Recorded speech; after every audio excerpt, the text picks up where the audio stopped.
भगवान श्री कृष्ण कहते हैं, कौन सी स्त्री के भाग्य में पुत्र नहीं होता है? मित्रों, किस स्त्री के भाग्य में पुत्र की प्राप्ति नहीं होती है और उसे पूरे जीवन निसंतान ही रहना पड़ता है? और वह कौन से कार्य हैं जो एक पतिव्रता स्त्री को अपने जीवन में कभी नहीं करने चाहिए, नहीं तो उसे पुत्र की प्राप्ति नहीं होती है? मित्रों, एक समय की बात है जब माता लक्ष्मी भगवान विष्णु से मिलने के लिए जाती हैं और भगवान विष्णु से कहती हैं, प्रभु, आज मैं आपसे 3 प्रश्नों का उत्तर पूछने के लिए आई हूं। तो भगवान विष्णु कहते हैं, हे देवी, तुम निश्चिंत होकर अपने तीनों प्रश्नों को मुझे बताओ, मैं तुम्हारे प्रश्नों का उत्तर अवश्य दूंगा। तो प्रश्नों को बताते हुए माता लक्ष्मी कहती हैं, प्रभु, मेरा पहला प्रश्न यह है कि वह कौन सी स्त्री है जिसके भाग्य में पुत्र की प्राप्ति नहीं होती है और वह पूरा जीवन निसंतान ही रहती है? और मेरा दूसरा प्रश्न है, वह कौन सी स्त्री है जो समय से पहले ही विधवा हो जाती है और बिना पति के दुखी जीवन व्यतीत करती है? और मेरा तीसरा प्रश्न है, वह कौन सी स्त्री है जो पति के होते हुए भी एक दुखी जीवन जीती है और उसे कभी अपने जीवन में सुख की प्राप्ति नहीं होती है? तो भगवान विष्णु माता लक्ष्मी के तीनों प्रश्नों को सुनकर बोले, हे देवी, मैं तुम्हें एक कथा सुनाता हूं, जिसे सुनकर तुम्हें तुम्हारे प्रश्नों का उत्तर मिल जाएगा, किंतु बहुत ध्यान से सुनना। तो माता लक्ष्मी कहती हैं, आप कथा सुनाइए प्रभु, मैं कथा को पूरा मन लगाकर सुनूंगी।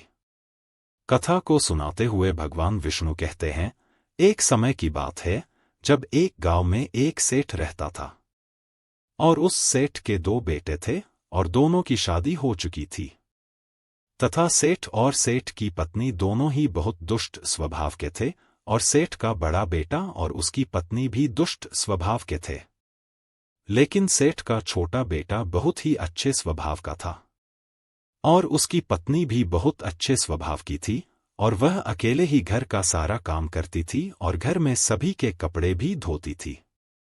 इतना सब कुछ करने के बाद भी सेठ की पत्नी और बड़े बेटे की पत्नी हमेशा उसका अपमान करती रहती थी। कथा को आगे बताते हुए भगवान विष्णु कहते हैं, सेठ की बड़ी बहू का एक बेटा था और छोटी बहू को एक पुत्री थी। सेठ की पत्नी हमेशा उस पुत्री को लेकर अपनी छोटी बहू को ताना मारती रहती थी। फिर भगवान विष्णु कथा को आगे बताते हुए बोले, हे देवी, अब मैं उस सेठ की छोटी बहू की कहानी अच्छे से समझाता हूं, क्योंकि उसकी छोटी बहू की कहानी से तुम्हें तुम्हारे पहले प्रश्न का उत्तर मिल जाएगा कि वह कौन सी स्त्री है जिसके भाग्य में कभी पुत्र की प्राप्ति नहीं होती है। तो इस कथा को सुनो। उस सेठ की जो पत्नी थी, वह पहले से ही बड़े ही दुष्ट स्वभाव की थी और उसके दुष्ट स्वभाव के कारण घर के सभी लोग उससे बहुत ज्यादा परेशान थे और वह अपनी छोटी बहू को बहुत ही ज्यादा परेशान करती थी।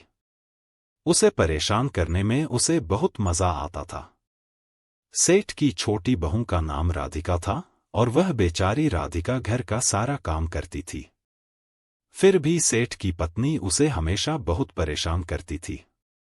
वह कितना भी घर का काम कर ले, पर सेठ की बीवी हमेशा उसे ही डांट देती थी। एक दिन जब राधिका घर में झाड़ू लगा रही थी, तो सेठ की पत्नी बोली, इतनी देर हो गई, तू अभी तक झाड़ू ही नहीं लगा पाई? मैं मंदिर जा रही हूं और जब तक वहां से आऊंगी, तब तक खाना बन जाना चाहिए। आते ही मैं खाना खाऊंगी। फिर वो बेचारी घर की साफ सफाई करके खाना बनाने में लग गई और खाना बनाते समय वह मन में सोच रही थी, मैं घर का इतना काम करती हूं, फिर भी मेरी सास मुझे हमेशा डांट देती है और हमेशा परेशान करती रहती है और कभी भी प्रेम से बात नहीं करती है। घर का सारा काम मुझसे ही करवाती है। राधिका यह सब सोच ही रही थी, तभी दरवाजा खटखटाने की आवाज आई। तो उसने सोचा, अभी तो खाना तैयार भी नहीं हुआ और लगता है मेरी सासू माँ आज बहुत जल्दी ही मंदिर से लौट आई हैं। फिर राधिका दरवाजे के पास गई और दरवाजा खोला तो उसने देखा कि दरवाजे के बाहर एक साधु महाराज खड़े हैं। फिर वह साधु महाराज राधिका से कहते हैं, बेटी, मुझे कुछ भोजन करा दो, मुझे बहुत जोर की भूख लगी है। तो राधिका बोली, महाराज, मैं आपको भोजन तो करा देती, पर मेरी सास बहुत दुष्ट स्वभाव की है। वह मुझे बहुत डांटेंगी और अभी वह मंदिर गई हैं। मंदिर से आती ही होंगी। यदि वह आ गईं और उन्होंने मुझे आपको भोजन कराते देख लिया, तो मुझे बहुत मारेगी। इसीलिए मैं आपको भोजन नहीं करा सकती। तो साधु बोले, बेटी, थोड़ा सा ही भोजन करा दो, मैंने सुबह से कुछ नहीं खाया है। साधु की यह बात सुनकर राधिका को दया आ जाती है और वह साधु से बोली, महाराज, आप अंदर आ जाइए, मैं आपको भोजन देती हूँ। तो फिर वह साधु अंदर आ जाते हैं और राधिका उन्हें भोजन देती है। अभी साधु भोजन कर ही रहे थे, तभी अचानक राधिका की सास मंदिर से घर आ जाती है और उस साधु को भोजन करते देखकर बोली, यह मेरा घर है, कोई भोजनालय नहीं जो हर कोई यहां आकर भोजन करके चला जाएगा। और तुमने इस साधु को भोजन क्यों दिया? क्या अन्न मुफ्त में आता है, जो हर किसी को अपने घर में बैठाकर खिलाती रहती हो? और यह कर उस साधु को धक्के मारकर अपने घर से बाहर निकाल दिया और उसका खाना उठाकर बाहर फेंक दिया। फिर राधिका से कहने लगी, तूने इस साधु को भोजन क्यों कराया? अन्न कितना महंगा आता है, तुझे पता नहीं। अब घर के लोग क्या खाएंगे? तो राधिका डरते हुए बोली, साधु बहुत भूखा था, इसीलिए मैंने उसे भोजन दे दिया था और उसे मैंने अपने हिस्से का भोजन दिया है। इसीलिए आज मैं भोजन नहीं करूंगी। और इतना गुस्सा क्यों होती हो? भोजन तो मैंने उसे अपने हिस्से का दिया है। यह सुनकर उसकी सास ने गुस्से में आकर राधिका को भी धक्के मारकर घर से बाहर निकाल दिया और बोली, जा, अब तुझे भी इस घर में रहने की जरूरत नहीं है और अब कभी मेरे घर में मत आना। फिर राधिका दरवाजे पर बैठकर रोती रही, किंतु उसकी सास ने दरवाजा नहीं खोला। और फिर राधिका ने सोचा, अब यहां से अपने मायके ही जाना पड़ेगा। फिर वह अपने मायके जाने लगती है, तो बीच रास्ते में एक घना जंगल पड़ता है। राधिका भूखी प्यासी अपने मायके जा रही थी, तभी बारिश होने लगती है। फिर राधिका वहीं जंगल में एक पेड़ के नीचे बैठ जाती है, लेकिन फिर भी बारिश की बूंदें उसके ऊपर गिरती रहती हैं और वह भीगने लगती है। तो उसे एक और पेड़ दिखा, जो काफी बड़ा था। तो वह बारिश से बचने के लिए उस बड़े से पेड़ के नीचे जाकर बैठ गई और रोने लगी। तभी उसे एक संत मिले और संत ने कहा, बेटी, तुम क्यों रो रही हो? तो राधिका ने संत को सारी बात बताई। संत ने कहा, वह लोग तुम्हें इसीलिए परेशान करते हैं क्योंकि तुम्हें अभी तक पुत्र की प्राप्ति नहीं हुई है। लेकिन तुम चिंता मत करो, मैं तुम्हें एक पर्ची देता हूं जिसमें पुत्र प्राप्ति का उपाय लिखा था। फिर संत ने उसे एक पर्ची दी और कहा, इसमें लिखे उपाय को यदि तुम पूरी निष्ठा से करोगी तो तुम्हें पुत्र की प्राप्ति अवश्य होगी। और फिर इतना कहकर वह संत वहां से चले गए। फिर राधिका अपने मन में सोचने लगी, यदि मुझे भी पुत्र हो जाएगा तो मुझे भी ससुराल में बहुत सम्मान मिलेगा और मेरी सास मेरी बहुत इज्जत करेगी। यह सोच ही रही थी, तभी बारिश बंद हो गई। फिर उसने पर्ची को खोला और पढ़ा। तो उसमें लिखा था, पुत्र प्राप्ति के लिए स्त्री को हमेशा अपने पति के बाएं ओर सोना चाहिए। और पर्ची में आगे लिखा था, मासिक धर्म शुरू होने के प्रथम 4 दिवस में स्त्री और पुरुष के मिलन से पुरुष रोग प्राप्ति होती है, इसीलिए मासिक धर्म के प्रथम 4 दिन पति पत्नी को मिलन नहीं करना चाहिए। तथा मासिक धर्म के 5वें दिन मिलन से कन्या की प्राप्ति होती है और 6ठे दिन मिलन से पुत्र की प्राप्ति होती है और 7वें दिन मिलन से बंध्या पुत्री होती है। तथा मासिक धर्म की 10वीं रात्रि में मिलन करने से अति श्रेष्ठ पुत्र की प्राप्ति होती है। फिर उस पर्ची में लिखी सारी बातें पढ़कर राधिका अपने मन में सोचने लगी, अब मैं इसी जंगल में रहूंगी। फिर वह जंगल में ही कुटिया बनाकर रहने लगी। और फिर उसका पति उसे ढूंढते हुए उसी जंगल में राधिका के पास पहुंचा और उससे कहा, तुम घर चलो। तो राधिका ने उसे पर्ची वाली सारी बात बताई और कहा, अब मैं यहीं रहूंगी जब तक मुझे पुत्र की प्राप्ति नहीं हो जाती। यह सुनकर उसका पति भी उसी के साथ जंगल में रहने लगता है। और फिर राधिका ने अपने मासिक धर्म के दौरान मासिक धर्म की 10वीं रात्रि में अपने पति के साथ मिलन किया और वह गर्भवती हो गई। फिर सुबह स्नान करके राधिका पूजा पाठ करने के लिए बैठी हुई थी, तभी उसका पति लकड़ी काटने के लिए चला गया। फिर भयंकर तूफान आया, जिससे उसकी झोपड़ी उड़ गई और भारी बारिश होने लगी। और फिर बारिश से बचने के लिए राधिका उसी बड़े से पेड़ के नीचे जाकर बैठ गई। उस पेड़ पर 2 राक्षसी रहती थीं, जो इस समय बाहर गई हुई थी। और थोड़ी ही देर बाद वह दोनों राक्षसी पेड़ पर आकर बैठ गईं और उसी पेड़ के नीचे राधिका बैठी थी। फिर वह राक्षसी आपस में कहने लगीं, चलो सोने के टापू पर चलते हैं। तो दूसरी राक्षसी बोली, पर चलेंगे कैसे? पहली राक्षसी बोली, इसमें कौन सी बड़ी बात है, इस पेड़ को अभी उड़ा देती हूं, इसी से चलेंगे। इतना कहकर वह दोनों राक्षसी उस पेड़ पर बैठकर सोने के टापू की तरफ निकल पड़ी। और उसी पेड़ के नीचे पेड़ की जड़ पर राधिका भी बैठी थी, इसीलिए साथ में वह भी उड़ने लगती है। किंतु राक्षसी को यह बात नहीं पता होती कि इसी पेड़ के नीचे एक औरत भी है। फिर कुछ ही देर में वह दोनों राक्षसी सोने के टापू पर पहुंच जाती हैं। फिर दोनों राक्षसी को भूख लगी, तो वह दोनों पेड़ से उतरकर शिकार करने के लिए चली गईं। फिर राधिका पेड़ की जड़ से उतरकर जब सोने के टापू पर पैर रखा, तो उसने देखा यहां तो सब सोना ही सोना है। तो वह जल्दी जल्दी सोने को अपनी साड़ी के आंचल में भरने लगी और जितना सोना भर सकती थी उतना भर लिया। फिर दोबारा से उसी पेड़ की जड़ पर जाकर बैठ गई। फिर कुछ देर बाद दोनों राक्षसी शिकार करके वापस आ गईं और फिर पेड़ के ऊपर बैठ गईं। और फिर दोनों आपस में कहने लगीं, चलो अब यहां से चलते हैं। और फिर कुछ ही देर में वह दोनों राक्षसी पेड़ को लेकर वहीं पर पहुंच गईं। फिर राधिका तब तक पेड़ की जड़ पर ही चुपचाप बैठी रही जब तक वह दोनों राक्षसी वहां से चली नहीं गईं। फिर भगवान विष्णु कहानी को आगे बताते हुए माता लक्ष्मी से कहते हैं, अब कहानी को ध्यान से सुनना, क्योंकि यहीं से आपको पता चलेगा कि किस स्त्री के भाग्य में पुत्र की प्राप्ति नहीं होती है। माता लक्ष्मी कहती हैं, जी प्रभु। तो भगवान विष्णु कहते हैं, फिर कुछ देर बाद वह दोनों राक्षसी वहां से चली गईं और फिर राधिका उस सोने को लेकर पेड़ की जड़ से नीचे आ गई और सोचने लगी, यह सारा सोना लेकर मैं अपने घर जाऊंगी और मेरी सास इतना सोना देखकर खुश हो जाएगी और मुझे परेशान करना बंद कर देगी और मुझसे घर का काम भी नहीं कराएगी।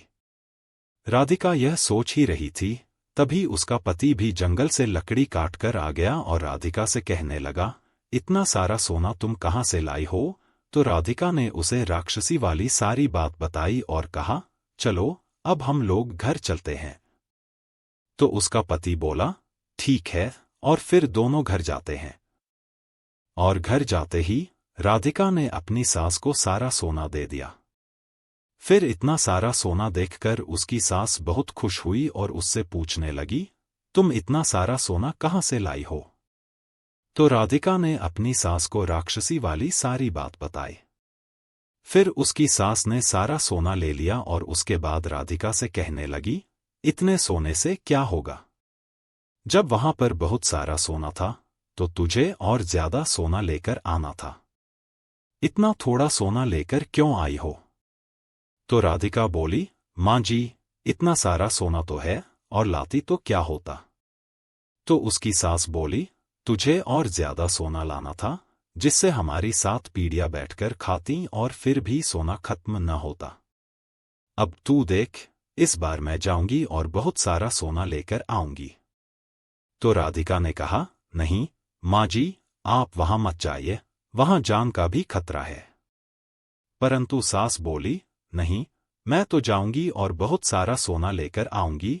और इस प्रकार उसकी सास ने राधिका की बात नहीं मानी और उसी जंगल में पहुंच गई जहां कुछ दिनों पहले राधिका बैठी थी। वहीं पेड़ के नीचे बैठकर उसने सोने के टापू पर जाने का विचार किया।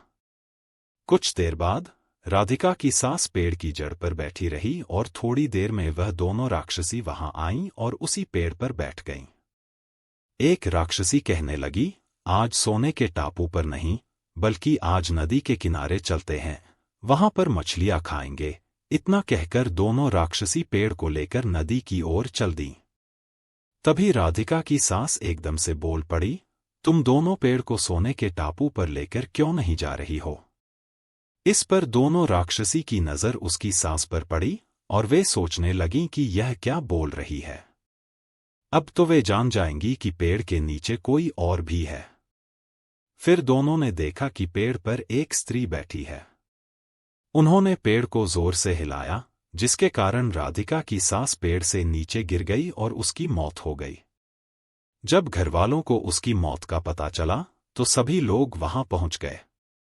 राधिका कहने लगी, मैंने सासू मां को समझाया था कि वहां मत जाओ, फिर भी वह वहां सोने के लालच में चली गई। अब उनके लालच का फल उन्हें मिल गया। मित्रों, कहानी को आगे बताते हुए भगवान विष्णु कहते हैं, इस तरह उसकी सास की मौत हो गई, इसीलिए हमें लालच नहीं करना चाहिए।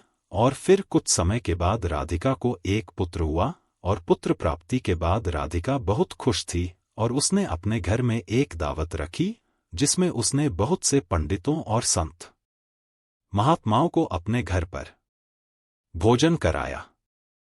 फिर भोजन करके सभी संत महात्माओं ने उसको बहुत आशीर्वाद दिया और उधर सेठ के बड़े बेटे की बहू, जो हमेशा राधिका को पुत्र को लेकर ताने मारा करती थी, उसका मुंह हमेशा के लिए बंद हो गया। फिर भगवान विष्णु माता लक्ष्मी से कहते हैं, मेरी कथा समाप्त हुई, अब मैं तुम्हें तुम्हारे प्रश्नों के उत्तर देता हूं।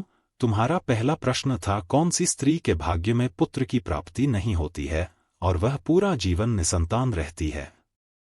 तो जो स्त्रियां संत द्वारा दिए गए पर्ची में लिखी बातों के विपरीत कार्य करती हैं, उनके भाग्य में पुत्र की प्राप्ति नहीं होती है। और जो स्त्रियां अपने पति का आदर नहीं करती हैं और हमेशा उनसे लड़ती झगड़ रहती हैं और अपने पति से हमेशा नाराज रहती हैं, उनके भी भाग्य में पुत्र की प्राप्ति नहीं होती है। इसीलिए प्रत्येक स्त्री को अपने पति का आदर सम्मान करना चाहिए। और तुम्हारा दूसरा प्रश्न था कि वह कौन सी स्त्री है जो समय से पहले ही विधवा हो जाती है और बिना पति के एक दुखी जीवन जीती है। तो समझ लो, जो स्त्रियां पति के होते हुए भी मांग में सिंदूर नहीं लगाती हैं और ना ही मंगलसूत्र पहनती हैं और जहां भी जाती हैं बिना सिंदूर और बिना मंगलसूत्र के जाती है तथा पति के कहने पर भी उसकी बात नहीं मानती हैं और पराये मर्दों के साथ संबंध बनाती हैं, तो ऐसी स्त्रियां समय से पहले ही विधवा हो जाती हैं। इसीलिए एक शादीशुदा स्त्री को पतिव्रता जीवन जीना चाहिए और अपने पति के अलावा पराये मर्दों को नजर उठाकर भी नहीं देखना चाहिए। और तुम्हारा तीसरा प्रश्न था कि वह कौन सी स्त्री है जो पति के होते हुए भी एक दुखी जीवन जीती है और उसे अपने जीवन में कभी सुख की प्राप्ति नहीं होती है। तो समझ लो, यह वह स्त्रियां हैं जो सुबह देर तक सोती रहती हैं और सुबह 8 या 9 बजे के बाद उठती हैं और बिना स्नान किए ही भोजन बना देती हैं और पूजा पाठ भी नहीं करती हैं और कहीं भी जाना होता है तो अपने पति की बिना आज्ञा के चली जाती है, पति के मना करने पर भी नहीं मानती हैं, पति की एक भी बात नहीं मानती हैं। तो ऐसी स्त्रियों के जीवन में कभी सुख की प्राप्ति नहीं होती है और हमेशा दुखी जीवन जीती है। इसीलिए एक पतिव्रता स्त्री को हेम चरित्रवान रहना चाहिए और प्रातः काल में उठकर स्नान आदि करके पूजा पाठ करके फिर भोजन तैयार करना चाहिए, जिससे कि घर में सुख शांति आती है। और माता लक्ष्मी की पूजा भी करनी चाहिए, जिससे कि माता लक्ष्मी प्रसन्न होती है। मित्रों, आपको यह कथा कैसी लगी हमें कमेंट्स करके जरूर बताना। तो बोलो, जय माता लक्ष्मी की जय।